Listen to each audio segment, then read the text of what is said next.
I recently got involved in a conversation on the Phoenix Point Discord. That conversation lasted for probably around 4 hours, I would say. Um, I was only present for a part of it though, so I can only give you a small portion of what happened.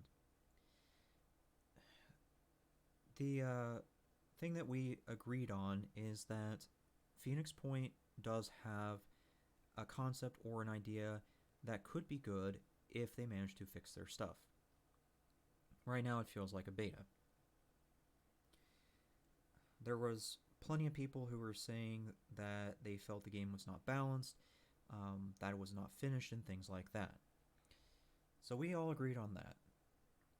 There were some other things mentioned, like the bugs and other minor things like that, but for the most part, that was the one thing that we seemed to rally on and talk about the most. One of the devs in the Discord jumped into the conversation to try to defend, I guess, the company. They were basically saying that you can't expect much from an indie game studio in comparison to, say, like XCOM. That was their roundabout comparison, is they're basically saying that XCOM has the resources to do what they want to, whereas they really don't. When they made that comment about indie dev, I decided to counter argue it because I felt that that was a gross misrepresentation. Based on the size and cost of this game, I would actually argue that this is in between an indie game and a AAA game. If you look at the cost, the game is $40 base. If you add in the season pass, that puts it to $60. AAA games at their base is $60. Season passes will bump it up to $100, but basically $60 is what you can expect for the base AAA game. So Phoenix Point costs as much as a base AAA game. I do not feel that that is even remotely worth it in its current state. The only reason that I'm giving it slack is because Phoenix Point was actually gifted to me as an early present from a family member. That family member games, and they were thinking of me when they gifted it to me. That's the only reason I am willing to play Phoenix Point. And even then, I need a break now, after only playing for like 3 or 4 days. It's horribly unbalanced, it's just not fun, it's tedious. They just did not deliver. So yes, I would not pay that cost if it was my own money. Later on, I went and compared Phoenix Point to Phantom Doctrine. The same dev did counter-argue by saying that that Phantom Doctrine is smaller than Phoenix Point. That is true, but Phantom Doctrine did a lot of things right in comparison to other turn-based strategy games. So their core idea of what a game should be is far better than what Phoenix Point was able to pull off. We'll go into that just so you can see what I'm talking about. Now, Phoenix Point, or Phantom Doctrine, does not have good information out there in terms of like a Wikipedia or things like that. Fortunately, I happen to play this game a lot, and I know a good number of the game. I can still remember it. So let's go ahead and go over it. So this is the agent's information page when you're doing loadouts and things like that. You'll notice that they do have stats like every other game. It's just worded differently. But here's where things start to get interesting. If you look to the right of the stats, you'll notice max action points, max fire points, and things like that. They tell you how good an agent is, and it updates in accordance to these stat changes. So here's two cool things about this one portion of the loadout page. One being that the game gives you good details on what your agents are, and two, they separate the action points from the fire points. That means you no longer have to worry about calculating an ability, right? If an ability says it's going to use your action points, then it's going to use your action points. It's not going to bleed into your fire points. Your fire points remain the same. So, but yeah, we'll come back to this in just a second. Let's keep going. Under the equipment page, you can equip any number of guns, the armor you desire, and of course, two utility things, medkits, grenades, and things like that. So this is pretty standard, but these cogwheels right next to weapons are actually modifications. You can modify a weapon in accordance to the playstyle that you're trying to achieve with the agent. We'll come back to that as well.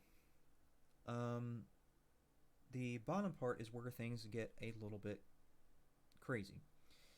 So the background never changes. The agent comes as is with that background. The training and perks do change though, and you get to pick them. Whatever perks you want on that agent, you get to pick them, assuming that RNG gives you those perks to pick from. The trainings are universal. You can train an agent in any number of things that you want to. That means you can train an agent in shotguns and assault rifles if you want to. Now, your abilities are tied into these trainings. So, for example, I think it's the 5th training, tier 5 training, or something like that, that gives you the access to M16 and a couple other weapons. I think it's that one, but don't quote me on it. But anyways, you get an ability that's like a little laser pointer thing that blinds security cameras. That's tied in your training. So you can customize your agent down to what weapon they use and what abilities have. To further that, their backgrounds do sort of help with that. For example, SEAL training gives you the heart rate monitor. That allows an agent to see through walls. You're not going to be able to fire through walls, but you can see through them, so you know where the enemies are and you can plan accordingly. That's where things get really cool, as you start having a mesh of things coming from your background and things coming from your training. Now, obviously, you have to be proficient in a weapon to unlock these modification slots. But other than that, that is basically what you're looking at with Phantom Doctrine. Now, I said we would come back to this stat thing. This changes. This is not based on levels. That means you can take an agent just randomly from the recruitment page, spend money, and get them immediately up to the equivalent of a level 7 soldier and Phoenix Point. Because you have access to things like the body engineering facility, which will change their stats. It's optional and very complicated. You would need an entire chart just to tell you how the body modification facility works.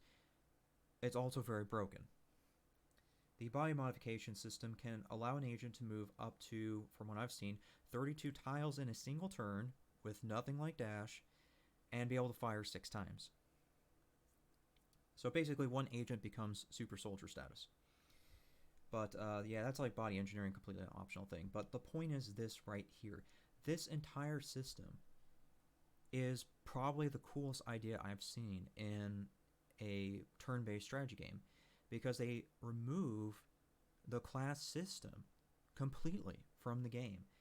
An agent is as good as you want them to be. Period. End of story.